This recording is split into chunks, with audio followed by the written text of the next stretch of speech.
حراي كملس عزيا حجي ازيا زرعي زلو نمنتا انت دعينكم مني نمنتا باولس نزيا زرع زلو خمزيا سيد زيا زفتر زلو ازوم حاسوت تمرت زمصو سبات انت امزل نيروم እንታይ ኢሎሞም ነይሮም ንማሕበር ቆሎስየ ኣብ መንጎ ኣምላኽን ኣብ መንጎ ሰብን ዝፋናት ኣሎ ጉይትነት ኣሎ ሕልቅነት ኣሎ ስልጣናት ኣሎ ዝበሃል ስእሊ ፈጢሮም ስለ ዝነበሩ ስለዚ ጳውሎስ ነዚ ንምምላሽ ደልዩ ድማ እንታይ ይብል ኣሎ ንዖም ክትንትን ወይ ከዓኖም ክዝርዝር አይደለየን መንም ሕልቅነት መንም ስልጣናት መንም ጉይትነት መንም ሕልቅነት ኢሉ ሓደ ብሓደ ክትርጉሞም ኣይፈተነን ነው እሶም ከም ዘለው ይኹኑ ድሓን ይሃሉ ኢሉ እንታይ ደኣ ኢየሱስ ክርስቶስ ይዝብል ዘሎ ልዑል እዩ ላዕሊ እዩ ዘሎ ብኻሊእ ኣዘራርባ ልዕሊኦም እዩ ንሳቶም እንተለው ኢየሱስ ክርስቶስ ግና እንታይ እዩ ልዕሊኦም እዩ ክብሎም ደልዩ ሕጂ ሓለፈ ሰሙን ኢለኩም ኣለኹ ብዛዕባ እዚኦም ናይ ነፍሲ ወከፍ እዞም ዘይረአዩ ኣካላት ማለት እዞም ዝፋናት ጉይትነት ሕልቅነት ስልጣናት ዝበሃሉ ክትንትኖም ወይ ከዓ ክትርጉሞም ኣይፈተነን ኣለው ዳሕኒ ኣለው እንደኹም ትብሉ ዘለኹም እወ ግን ኢየሱስ ክርስቶስ እዩ ዝብል ዘሎ ኢየሱስ ክርስቶስ ልዕሊኦም እዩ ስለዚ በቲ ሓደ መገዲ ክልተ ነገር እዩ ብሓደ ጥይት ክልተ ዕላማ እዩ ዝወቀ ዘሎ በቲ ሓደ መገዲ ንመን የርእዮም ኣሎ ማለት እዩ ነዞም ከምኡ ኢሎም ዝምህሩ ዘለው ሰባት እንታይ ይብሎም ኣሎ ልዕሊ ኢየሱስ ክርስቶስ ልዕሊቲ ዝርአን ዘይርአን ልዕሊቲ ኣብ ሰማያትን ኣብ ምድርን ዘሎ ዝፋናት ጉይትነት ሕልቅነት ወይ ስልጣናት ልዕሊ እዩ ይብሎም ኣሎ ስለዚ ኢየሱስ ክርስቶስ ልዑል እዩ በዚ መገዲ እዚ ካልኣይ ድማ ነታ ንማሕበር ቆሎስየ ከዓ ይነግሮም ኣሎ ኢየሱስ ክርስቶስ ልዑል እዩ ኣብ ላዕሊ ኮይኑ ኩሉ ይርኢ ኣብ ላዕሊ ኮይኑ ኩሉ ይጥምት ኣብ ላዕሊ ኮይኑ ኩሉ ይዕዘብ ኣሎ ይኽብል ደሊ ማለት እዩ ሓደ ካልኣይ ርእሲ ዝብል ሓሳብ ካልእ ዘመልክት ድማ እንታይ እንድሕልኩምኒ ስልጣን እዩ ዘመልክት እቲ ስልጣን እቲ ሃይራርኪ ንብሎ እቲ ኣቀማምጣ ወይ ከዓ ትሕዝተ ቅርፂ ናይ ስልጣናት እንድሕርኢና ደረጃታት ኣለዎ ማለት እዩ ደረጃታት ኣለዎ ያው ከም ትፈልጦ ውትድርና ዓለም ብታሕቲ ካብ ተራ ወታደር ጀሚርካ ክሳዕቲ ዝለዓለ ፊልድ ማርሻል ይበልዎ እቲ ናይ ኣርሚ ወይ ካብቲ ናይ ወታደር ኣብቲ ናይ እግረኛ ወታደር ክሳዕ ኣብኡ ይኸይድ ኣብ ሓይሊ ባሕሪ እንተዳሃልኩም ክሳዕ እቲ ኣድሚራል ዝበሃል ይኸይድ ኣብቲ ሓይሊ ኣየሩን ከምኡ ዝብል ክሳዕ ላዕሊ ዝኸይድ ኣሎ ልዕሊ ካፕቴን ዝኸይድ ኣሎ ከምኡ እናበለ ላዕሊዮም ዝኸዱ ብልዕሊኦም ብልዕሊ እዚኣቶም እንታይ እዩ ኣብ ዝኾነ ይኹን ሃገር እቲ ዝለዓለ ስልጣን ዘለዎ እቲ ፕሬዚደንት ይበሃል እቲ ፕሬዚደንት ወይ ከዓ እቲ ነቲ ሃገር ዝመርሕ ዘሎ ንሱ እዩ በቲ ኣቀማምጣ ናይ ሰበይ ዝቕመጥ ኣለኹ ንሱ ብቋንቋ እንግሊዝ ሱፕሪም ይበሃል ማለት ብልዕሊኡ ካሊእ የለን ማለት እዩ ብልዕሊኡስ ካሊእ የለን ዝኾነ ይኹን ነገር ተደኣ ኮይኑ ንሱ እቲ ዝለዓለ ስልጣን ዘለዎ ምውሳን ይኹን ምውራድ ይኹን ምሻም ይኹን ዝኾነ ይኹን ዘለዎ ዝለዓለ ኣካል ዝለዓለ ርእሲ ንሱ እዩ ሱፕሪም ይበሃል ሱፕሪም ዝበሃል ቋንቋ ሰሚዕኹም ኣለኹም ኣብዚ ኣብ ናይ ምድሪ ስልጣን ክዛረቡ ከለዉ ሰሚዕኹም ተዳኾንኩም ሱፕሪም ሊደር ዝበሃሉ ማለት እዩ ንኣብነት ኣብ ኣሜሪካ እቲ ሱፕሪም ሊደር እቲ ፕሬዚደንት እዩ ልዑላዊ ስልጣን ዘለዎ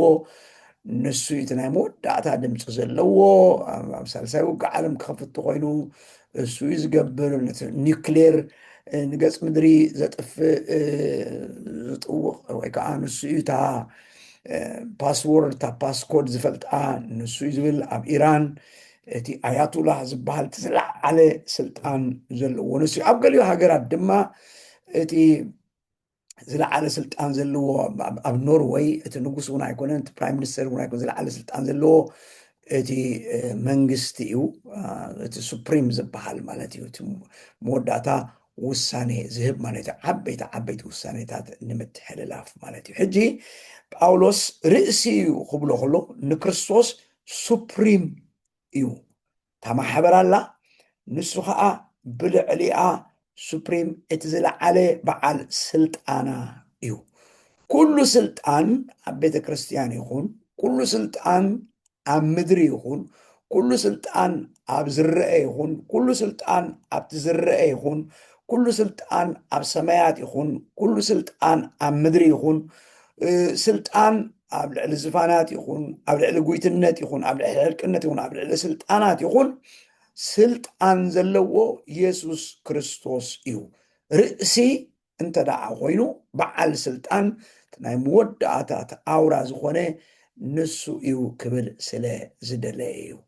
ነታ ማሕበር። ስለዚ ንክርስቶስ ከመልክት ስለ ዝደለየ እዩ ርእሲ ምዃኑ ክርስቶስ ኣርእዩ እንታይ ክብል ስለ ዝደለዩ እቲ ርእሲ ምዃን ክርስቶስ እንታይ ክርኢ ስለ ዝደለዩ ንሱ እዩ በዓል ስልጣን፣ ንሱ እዩ ምልኪ ዘለዎ፣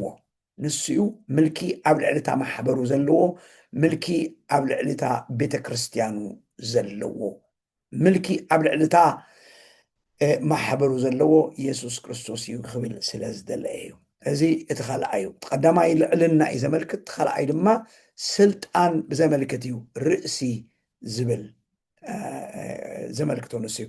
ብሳልሳይ እቲ ርእሲ ዘመልክቶ ካልእ ነገር እንታይ እንትልዕልኩምኒ ምንጪ ህይወት፣ ምንጪ ህይወት ድሓን ምንጪ ህይወት ኣብ ቅድሚ እታ ወይ ድሓን እታ ስልጣን ትብል ቁርብ ክውስኸላ ንእሽተይ ክውስኸላ ንዓንታ እዩ። እቲ ቤተ ክርስቲያን ናይ ርእሳ ዝኾነ ስልጣን የብላን፣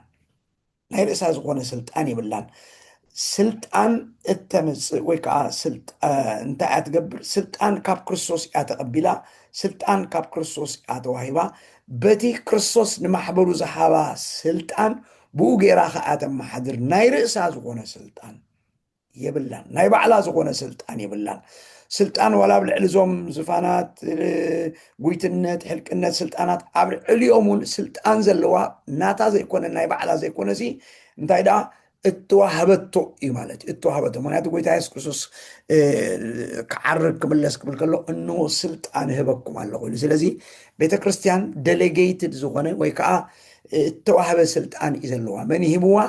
ኢየሱስ ክርስቶስ ይሂብዋ። ስለዚ ስልጣና ካብኡ እዩ፣ ምንጪ ስልጣና ካብኡ እዩ ክብል ስለ ዝደለ ኮይኑ ብዛዕባ ስልጣን ኢለ ክዛረብ ከሎ፣ ስለዚ ዝኾነ ይኹን ክተመሓድር ከላ፣ ክትመርሕ ከላ፣ ራእይ ክትነድፍ ከላ፣ ዝኾነ ይኹን ዓይነት ትገብር ከላ ካበይ ኣተምፅኦት ስልጣን ካበይ ኣተመንጭዎት ስልጣን እንተደኣ ኢልኩምኒ ካብቲ ርእሲ ዝኾነ ክርስቶስ ካብኡ እያ ተምፅእ። ናታ ዝኾነ ስልጣን የብላን። ምንጭ ስልጣና ንሱ እዩ፣ ምንጭ ምምላኻ ንሱ እዩ። ግን ንሱ መላኺ ስለ ዝኾነ ንሱ ገዛእ ንሱ ጎይታ ስለ ዝኾነ ድማ ብኣ ኣቢሉ ግን እንታይ ይገብር ኣሎ ማለት እዩ? ኣብ ምድሪ ይገዛእ ኣሎ፣ ኣብ ምድሪ የመሓድር ኣሎ ማለት እዩ። ኣብ ምድሪ ይገዛእ ኣሎ፣ ኣብ ምድሪ የመሓድር ኣሎ፣ ኣብ ምድሪ ከዓ ጎይታ ኮይኑ ይነብር ኣሎ፣ ጎይታ ኮይኑ ይጓዓዝ ኣሎ ማለት እዩ። ስለዚ ብማሕበሩ ኣቢሉ እዩ ኣብ ኤፌሶን ክንመሃር ከለና እውን ኣልዒልና የለና በታ ማሕበሩ ገይሩ ሲ ዘለዎ ስልጣን በታ ማሕበሩ ገይሩ ሲ ነቶም ሕልቅነትን ነቶም ስልጣናትን ነቶም ሓይልታትን ሲ ገሊፁሎም እዩ ዘለዎ ስልጣን። ኣብ ልዕሊ ጉይትነት ዘለዎ ስልጣን፣ ኣብ ልዕሊ ጉይትነት ዘለዎ ስልጣን፣ ኣብ ልዕሊ ሕልቅነት ወይ ከዓ ዘለዎ ስልጣን ኣብ ልዕሊ ዝፋናት ከርኢ በታ ማሕበሩ ገይሩ ገሊፅዎ ወይ ከዓ በታ ማሕበሩ ገይሩ ኣርእይዎ ኣሎ ይብልና። ስለዚ ክርስቶስ ስልጣኑ ክገልፅ ነታ ማሕበር እዩ ዝጥቀም፣ ነታ ማሕበር እዩ ዝጥቀም። በታ ማሕበር ገይሩ ስልጣኑ ይገልፅ፣ በታ ማሕበር ገይሩ ከዓ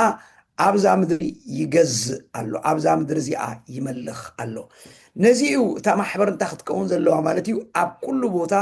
ገዛኢትን መላኺትን ክትከውን ዘለዋ። ምክንያቱ ኣካል መን ስለ ዝኾነ ኣካል ትርእሲ ዝኾነ ክርስቶስ ኣካሉ ስለ ዝኾነ እዩ። ሮሜ 5 ምዕራፊት ረኣ ዘይተጋገየ 5 ምዕራፍ ይመስለኒ ኣብ ሂወት ኣዝዩ ብዙሕ ክገዝኡ እዮም ተባሂሉ ዘሎ፣ ዶሚኔት ክገብሩ እዮም ክኣገዙ ተባሂሉ ዘሎ ክርስቶስ በታ ማሕበሩ ገይሩ ኣመንቲ ወይ ከዓ ኣካል እታ ማሕበር ወይ ከዓ ኣካል እታ ቤተ ክርስቲያን ኮይኖም ሰባት ኣብ ምድሪ ድማ ክገዝኡ ተፀዊዖም እዮም ኢሉ ሃዋርያ ጳውሎስ ተዛሪቡሎ ማለት እዩ። ሓራይ ስለዚ ርእሲ ማለት ሓደ ልዕልና የመልክት፣ ርእሲ ማለት ከዓ ስልጣን የመልክት ወይ ከዓ ምልኪ የመልክት ማለት እዩ። ስለዚ ኢየሱስ ክርስቶስ ልዑል ጥራይ ዘይኮነ በዓል ስልጣን እዩ። ኣብ ልዕሊ በዓል ስልጣን ኣብ ልዕሊ መን? ኣብ ልዕሊ ኩሉ ዝርአ፣ ኣብ ልዕሊ ኩሉ ዘይርአ። በዓል ስልጣን ኣብ ልዕሊ ምንታይ? ኣብ ልዕሊ ሰማይን ኣብ ልዕሊ ምድርን። በዓል ስልጣን ኣብ ልዕሊ ምንታይ? ኣብ ልዕሊ ዝፋናት፣ ኣብ ልዕሊ ጉይትነት፣ ኣብ ልዕሊ ህልቅነት፣ ኣብ ልዕሊ እቶም ስልጣናት ዝበሃሉ እውን ስልጣን ኣለዎ ማለት እዩ። ትዝክሩ እዮም ጎይታ ኢየሱስ ክርስቶስ ብዛዕባ ምውፃእ ኣጋንንቲ ክዛረብ ከሎ እቲ ሓያል እንታይ ይገብር? ነቲ ሓያል ክኣስረልዎ ቅድም ሓያልሲ ነቲ ሓያል ክኣስረልዎ፣ ነቲ ሓያል እንተዳ ዘይኣሲርካዮ እቲ ሓያል ሒዝዎ ዘሎ ነገር ክትብዝብዝ ኣይትኽእልን ኢኻ ኢሉ ጎይታና ኢየሱስ ክርስቶስ ኣቐሚጡሎ። ስለዚ እቲ ሓያል ጎይታና ኢየሱስ ክርስቶስ እዩ። ቤተክርስቲያን ከዓ ሓያል ትኸውን ኢየሱስ ክርስቶስ ምስኣ ስለ ዘሎ እዩ። ስለዚ ብማሕበሩ ገይሩ ድማ ኢየሱስ ክርስቶስ ኣብ ምድሪ ይገዝእ፣ ኣብ ምድሪ ይስልጥን፣ ኣብ ምድሪ የመሓድር፣ ኣብ ምድሪ ከዓ ይመልኽ ኣሎ። ኣብ ምድሪ ድምፂ ክርስቶስ ኮይና ማሕበር ኣምላኽ ትገዝእን ትመልኽን ኣላ ማለት እዩ። እግዚኣብሔር ተመስገነ ይኹን። ኣራይ እሞ እንታይ ይብል ኣለኹ? ርእሲ እንታይ የመልክት ኢለ? ልዕልና የመልክት። ካልኣይ ድማ ርእሲ ስልጣን የመልክት፣ ኣውቶሪቲ የመልክት ኢለ ኣለኹ። ሳልሳይ ድማ ርእሲ ዝብል እንታይ እዩ ዘመልክት? ብዛዕባ ሂወት እዩ ዝዛረብ። ብዛዕባ ሂወት ብምንታይ ብዛዕባ ሂወት የመልክት ንላዕልኩምኒ? ርእሲ እንተደኣ ምስ ኣካል ተተሓሒዙ እዩ እቲ ኣካል እንታይ ክህልዎ ዝኽእል? ሂወት ክህልዎ ዝኽእል። እንተደኣ ዘየልቦ ርእሲ ካብቲ ኣካል እንተደኣ ተቆሪፁ፣ ርእሲ ካብቲ ኣካል እንተደኣ ተፈላልዩ እቲ ኣካል እንታይ ይኸውን ማለት እዩ? ሂወት የብሉን ማለት እዩ። ሂወት የብሉን። ሂወት እንድሕር ዘይብሉ ከዓ ሙት እዩ ማለት እዩ። ሙት ተደኣ ኮይኑ ድማ ክብስብስ እዩ፣ ክድርበይ እዩ ማለት እዩ። እዚ መጣን ከይከውን ሃዋርያ ጳውሎስ እንታይ ይብል ኣሎ? ክርስቶስ ርእስታ ማሕበር እዩ። ብካልእ ኣዘራርባ ክርስቶስ ምንጪ ሂወት እታ ማሕበር እዩ። ምንጪ ሂወት እታ ማሕበር እዩ። እታ ማሕበር ህያው ትኸውን፣ እታ ማሕበር ሂወት ዝህልዋ ክርስቶስ ርእሳ ስለ ዝኾነ እዩ። ኩሉ ግዜ እንብሎ ኣዘራርባ ኣሎ፣ ዝውትር ዝኾነ እንጥቀመሉ ኣዘራርባ ኣሎ። ቤተ ክርስቲያን ትካል ዘይኮነትሲ ቤተ ክርስቲያን እንታይ እያ? ሂወት ዘለዋ ትካል እያ። ኦርጋኒዝም እያ። ኦርጋኒዝም ማለት ሂወት ዘለዎ ዘተንፍስ ማለት እዩ። ትንፋስ ዘለዎ ማለት ዘይሞተ ማለት እዩ። ዘይሞተ ነገር ከዓ እንታይ ክገብር ይኽእል እዩ? ክንቀሳቀስ ይኽእል። ዘይሞተ ነገር ግብረ መልሲ ኣለዎ። ዘይሞተ ነገር ሂወት ስለ ዘለዎ ጥዑም ሽታ ኣለዎ፣ መዓዛ ኣለዎ። ሂወት ዘለዎ ነገር ይንቀሳቀስ፣ ይዛረብ፣ ይርኢ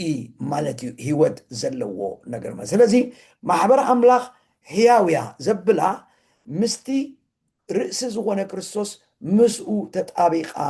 ምህላዋ እዩ። ምስኡ ተጣቢቃ ምህላዋ፣ እቲ ምስኡ ተጣቢቃ ምህላዋ ድማ ሂወት ኣለዋ። ሕጂ እቲ ሂወት ዘለዋ ግን ዝገርመኩም ኣቀዲመ ዝበልክዎ ስልጣን እቲ ኣውቶሪቲ ወይ ከዓ ስልጣን እዩ ዘመልክት ኢለ ርእሲ ምንጪ ስልጣና መን ኢለ? ክርስቶስ። ኣብዚ ከዓ ልክዕ ምንጪ ሂወታ ድማ ኢየሱስ ክርስቶስ ባዕሉ እዩ። ኢየሱስ ክርስቶስ ባዕሉ እዩ። ስለዚ ምንጪ ሂወታ ንሱ እዩ። ፈልፋሊ ሂወታ ንሱ እዩ። ምስኡ ተጣቢቃ ስለ ዘላ፣ ምስኡ ተላጊባ ስለ ዘላ ካብኡ እንታይ ትረክብ ማለት እዩ? ሂወት ትረክብ ማለት እዩ። ካብኡ ሂወት ትረክብ። ካብኡ እንተደኣ ተፈላለያ ሂወት የብላን። ክትፈላለ ከዓ ኣይትኽእልን እያ። ምክንያቱ ክገርመኩም ነታ ማሕበር ሒዝዋ ዘሎ ንሱ እዩ። ንሳ ይኮነትን ሒዛቶ ዘላ ንሱ ሒዝዋ ዘሎ። ንሳ ሒዛቶ እንተትኸውን እሞ ንዑ ትገድፈሉ ግዜ መሃለወ፣ ካብኡ ትፍለየሉ ግዜ መሃለወ፣ ካብኡ ትርሕቀሉ ግዜ መሃለወ። እዚ ከይከውን ግና እሱ ሒዝዋ ዘሎ ርእሲ ኮይኑ ብላዕሊ ኮይኑ ዝገዝኣ ዘሎ ብላዕሊ ኮይኑ ዝመልካ ዘሎ ብላዕሊ ኮይኑ ዘመሓድራ ዘሎ ንሱ እዩ ስለዚ ምንጪ ሂወታ ከዓ ንሱ እዩ ክርስቶስ ክሳዕ ዘሎ ማሕበሩ ኣላ ማሕበሩ ድማ ክርስቶስ ክሳዕ ዘሎ እያ ስለዚ ክርስቶስ ህያው እዩ ህያው ስለ ዝኾነ ድማ ነታ ማሕበሩ እንታይ ይህባ ማለት እዩ ሂወት ይህባ እቲ ኣብ ክርስቶስ ዘሎ ሂወት እቲ ኣብ ክርስቶስ ዘሎ ሂወት ኣብታ ማሕበር ኣምላኽ ከዓ ኣሎ ማለት እዩ እዚ ዝብሎ ዝዛረቡ ዘለኹ ሂወት እንታይ ዓይነት ሂወት እዩ እንተዳልኩምኒ እዚ ክትነብር ከለኻ እትነብሮ ዓይነት ሂወት ኣይኮነን ኩሉ ሰብ ይነብር እንድዩ እሱ ይኮነን ኦፍኮርስ ሕጂ ሰብ ክነብር ከሎ የተንፍስ ኣየር የተንፍስ ልቡ ብኣግባብ ይዓይ ሳምቡኡ በግባብ ይዓይ ኩለንትኡ ብሙሉእ ኣካላቱ በግባብ ይዓይ ማለት እዩ እዚ ሕጂ ሰብ ተደኣ ከምኡ ምዃኑስ ሂወት ኣለዎ ይበሃል መፅሓፍ ቅዱስ ሂወት ኢሉ ክዛረብ ከሎ ግና ከምዚ ዓይነት ሂወት ኣይኮነን ዝዛረብ እዚ ኣብ መፅሓፍ ቅዱስ ዝዛረቦ ሂወት እቲ ዞየ ዝበሃል ካብ ኣምላኽ ጥራይ ዝርከብ ሂወት ኣምላኽ ጥራይ ክህበካ ዝኽእል ሂወት እዩ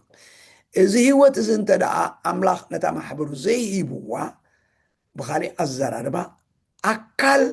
እዛ ማሕበር እዚኣ ዘይኮነ ወዲ ማሕበር እዛ ማሕበር እዚኣ ዘይኮነ ብሂወት እንተሎ እኳ በዘራረባ ሰብ ምዉት እዩ ምክንያቱ እንታይ ስለ ዘይብሉ እዩ ካብ ኣምላኽ ዝኾነ ዞየ ዝኾነ ሂወት ኣምላኽ ዝህቦ ሂወት ስለ ዘይብሉ ምዉት እዩ እቲ ኣምላኽ ዝህቦ ሂወት ድማ ዘለዓለማዊ ሂወት እዩ ምስ ኣምላኽ ከምብረካ ዝኽእል ሂወት እዩ ምስ ኣምላኽ ጥራይ ካብ ኣፍ ኣምላኽ ዝወፀ ትንፋስ ካብ ኣፍ ኣምላኽ ዝወፀ እስትንፋስ ማለት እዩ እዚ ዞየ ዝብል ቃል ማለት እዩ ስለዚ ቤተክርስቲያን ሂወት ኣለዋ ኢልና ክንዛረብ ከለና ከምቲ ክርስቶስ ህያው ዝኾነ እንታይ እያ እታ ማሕበሩ ከዓ ህያው እያ ህያው እንድሕር ኮይና ድማ ክርስቶስ ህያው ስለ ዝኾነ ሳኻ ህያው እያ ህያው እንድሕር ኮይኑ ንሱ ይዛረብ እታ ማሕበሩ ከዓ ዛረብ ማለት እዩ ህያው እንድሕር ኮይኑ ክርስቶስ ህያው እዩ ኢልና እንድሕር ተዛሪብና እንድሕር ይዓይ ኣሎ ኮይኑ ክርስቶስ እታ ማሕበሩ ከዓ ተዓይ ኣለ ማለት እዩ ኤግዛክትሊ ናቱ ነፀብራቕ እያ እቲ ንሱ ዝገብሮ ዘሎ እያ እታ ማሕበር እትኸውን እቲ ንሱ ዝኾነ ነገር እያ እታ ማሕበሩ እትኸውን ምስኡ ካብ ተጣበቐት ምስኡ ካብ ተሳነየት ምስኡ ካብ ተጣበቐት እቲ ንሱ ዘለዎ ዓይነት ሂወት እዩ ዘለዋ ክትመውት ኣይትኽእልን እያ ማሕበር ኣምላኽ ምክንያቱ ኸ ኢየሱስ ክርስቶስ ህያው እዩ ንዮሃንስ ክፅሕፈሉ ከሎ ዝክሪኹም ምዕራፍ 1 መይተ ነይረ ሕጂ ግና ህያውየ ዝብል ቃል ተዛሪቡ ኣለዉ ሕጂ ታብኣ ዘላ ህያው ታብኣ ዘላ ሂወት ዘለዓለምነት እተመልክት ቀፃልነት እተመልክት እያ እታ ማሕበር ኣምላኽ ድማ እታ ማሕበሩ ድማ ኢየሱስ ክርስቶስ ካብ ሞት ምስ ተንስአ ዝወለዳ ማሕበር ስለ ዝኾነት ካብቲ ግዜ ተጀሚራ እታ ማሕበር ኣምላኽ ህያው እያ ሂወት ከዓ ኣለዋ ምንጪ ሂወታ ድማ መን እዩ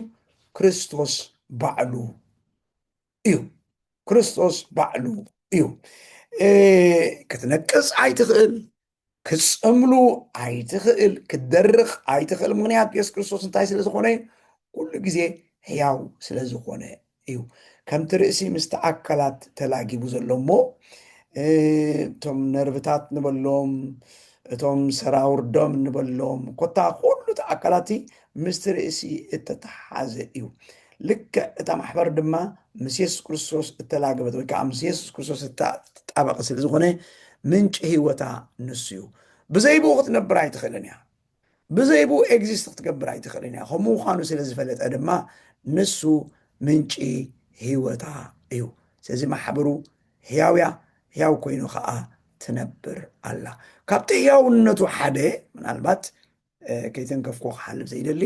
እንታይ ይብል ኣሎ ተመሊሱ ክመፅእ ከሎ ይብል ኣሎ መፅሓፍ ቅዱስ ኣብ ኤፌሶን ከምኡ ኢሉ ተመሊሱ ክመፅእ ከሎ ምእንቲ ብዘይገለ ኣበር ብዘይገለ ዕጣር ምንቲ ክትፀንሖ እንታይ ይገብር ኣሎ ኢሉ ነታ ኣካሉ እንታይ ይገብር ኣሎ ብምሕፃብ ስጋኡ ብምሕፃብ ማይ ገይሩ እንታይ ይገብር ኣሎ የፅርያ ኣሎ የጽርያ ኣሎ ብምንታይ ገይሩ ብቃሉ ገይሩ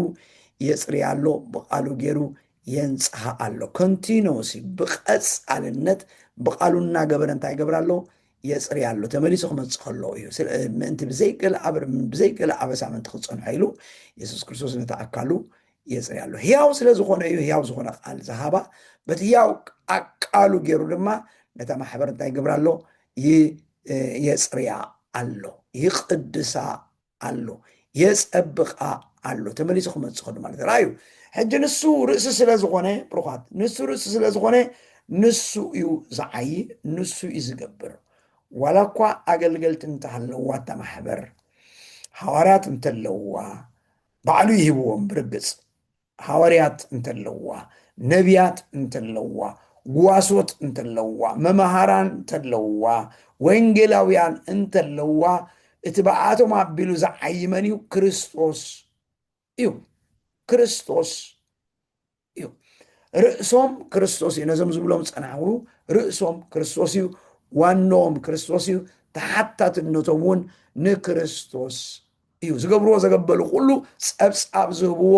ንክርስቶስ እዩ ምክንያቱ ክርስቶስ እዩ በዓል ዓስቦም ክርስቶስ እዩ ፀዊዕዎም ክርስቶስ እዩ ቆፂርዎም ካብ ክርስቶስ ተቐቢሎም ከዓዮም ነታ ማሕበር ዝህብዋ ካብ ክርስቶስ ኣምፂኦም ነታ ማሕበር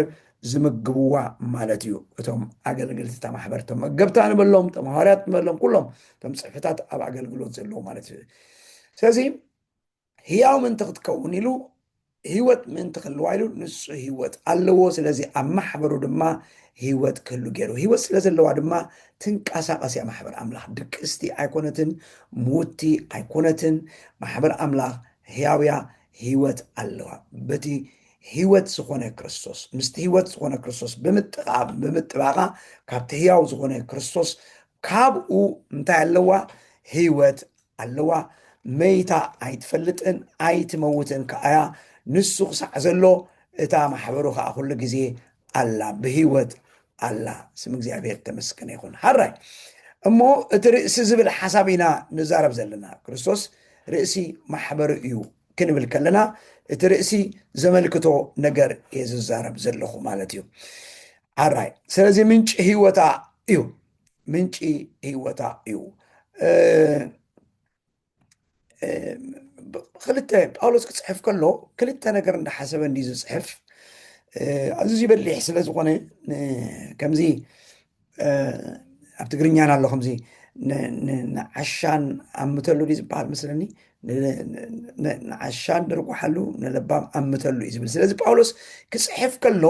ብሓደ ጥኢት ክልተ ዕላማ እናወቅዐ እዩ ዝኸይድ በቲ ሓደ መገዲ ነቶም እዚ ትምህርቲ እዚ ነቲ ትምህርቲ ሓሶት ዘንፀባርቁ ዘለው